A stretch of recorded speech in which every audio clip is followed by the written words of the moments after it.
بسم الله والصلاة والسلام على مولانا رسول الله. ان شاء الله دابا غنبدا نشارك معكم المقادير. عندي هنا 2 كيسان ديال السنيده وهكا 2 حامضات محكوكين. عندي 2 كيسان ديال الزيت، وعندي 4 البيضات ورابعه ديال الزبده وفانيا. نقدروا نستغناو على هاد الفانيا اللي درنا الحامض. وعندي 2 خمارات. مباشره غادي ناخذ هاد السنيده مع هاد الحامض، غادي نحركهم شويه باش ديك الحامض والسنيده مني كيطحنوا واحد شويه كتطلق هاد الحامض، كيطلق واحد النسمه مزيانه زوينه بزاف. انا طحنت السنيده والحامض، الله على رائحه عاطيه. منها سنيده كتطحن ليا ما كتبقاش غليظه، ومنها كتعطيني نسمه الحامض واحد الرائحه ما نعاودش لكم. دابا مباشره غنزيد الزبده. كلشي نديرو في هاد الهاشوار راه كتنفع بزاف. مباشره غندير عليها الزبده والبيض والزيت كالعاده، وغنطحن كلشي.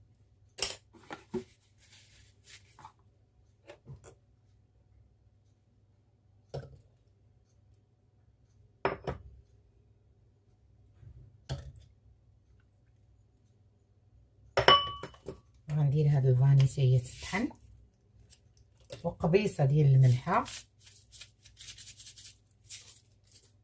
وغنخلط كلشي. صدقوني هاد الطريقه راه ساهله، راه كتسهل عليكم بزاف. ها هي دابا الطحنات والخمارات صافي. دابا غنخويها في القصريه وغنزل الخليط كامل. ضروري تستعملوا هاد الحيحيسه السباتولا، راه كتهبط كلشي كتخلي. صافي دابا غادي نبدا نزيد الدقيق. عندي هنا كيلو و200 غرام، وغادي نشوف شحال غتهز ليا. غادي نزيد هاد 2 خمارات نغربلهم. هو راه الدقيق عندي مغربل، وهاد العجينه ضروري تجي خفيفه خفيفه خفيفه بزاف.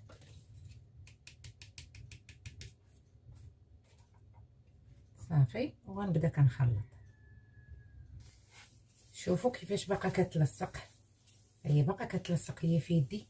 دائما واحد القضيه البنات بالنسبه للمبتدئات، دائما عودوا ديروا عينكم ميزانكم في الدقيق. واخا ما تعبروش، واخا نجبد انايا نبغي نخلط حتى 3 كيلو ولا 4 كيلو ديال البهله وندير دقيق بلا ما نعبر، عباري في يدي اي حاجه بهله ولا اي حاجه. شوفوا دابا هي باقا كتلصق، ولكن ملي غنهزها بهاد اليد ها هي ما غنلقاهاش كتلصق. ها هي دابا، ها هي صافي. يعني بلا ما نزيد فيها الدقيق، الا زدنا فيها الدقيق ما غتجيش زوينه، غتجي مدقسه. صافي هذا هو القوام اللي حصلت عليه. صافي انا غادا نجمع ونبدا نكور.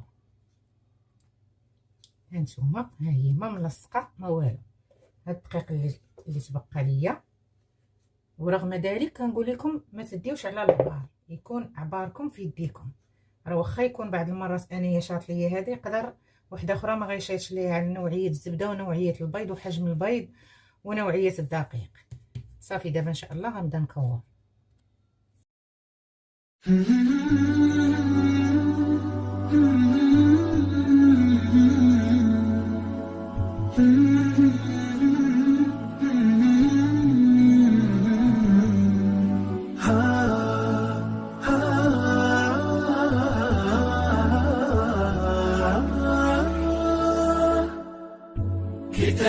ديال الحلوى، وإلا لقيتوه ماشي ديال الحلوى طحنوه.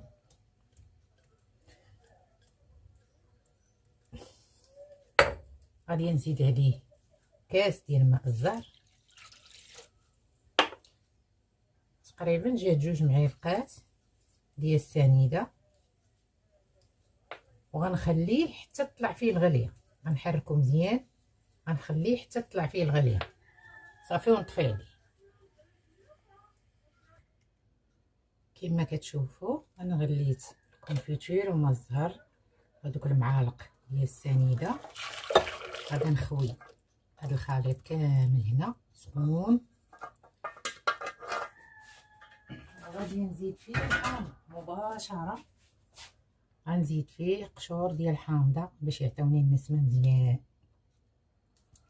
ما حدو هو سخون، هي ريحه الحامض طالعه مع الريحه ديال المزهر مع ريحه الكونفيتور، واحد المزيج زوين. دابا غادي نبدا نحرك ونخليه واحد شويه يدفى. صافي الحلوه ديالي هي كما كتشوفوا، هي جات مذهبه واخا هكاك راه معطياش اللون، كتجي مبسطه ما كتجيش مقوبه بزاف. هذا الكوك هو خاصو يكون شويه غليظ، هذا ماركه مزيانه ولكن ما غليظش بزاف، اللي كتهز شويه المقادير هاد الحلوه هادي. دابا غنبدا كنهز وكنرمي حتى يعمر ليا هاد لوبول كامل. هذا باش غادي نبدا نهز فيه.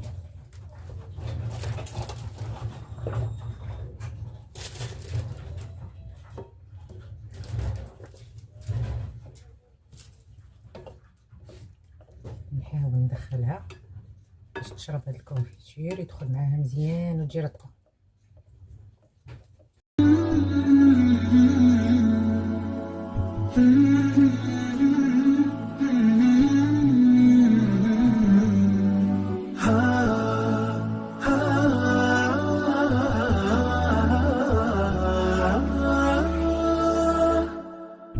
كتاب الله للأرواح نور، تنال به السعادة والسرور، إلى درب الهدى والخير يهدي، وللجنات يوصل من يسير.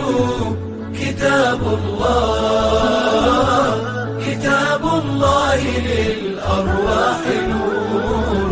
تبارك مودع البركات فيه، فليس لفضله أبدا قصور، فمن بركاته عقل سليم، ورأي صائب فكر منير، ورأي صائب فكر منير. نزيدو في الحلوى ندير به اي حاجه من السم بالحامض وبما الزهر وزوين.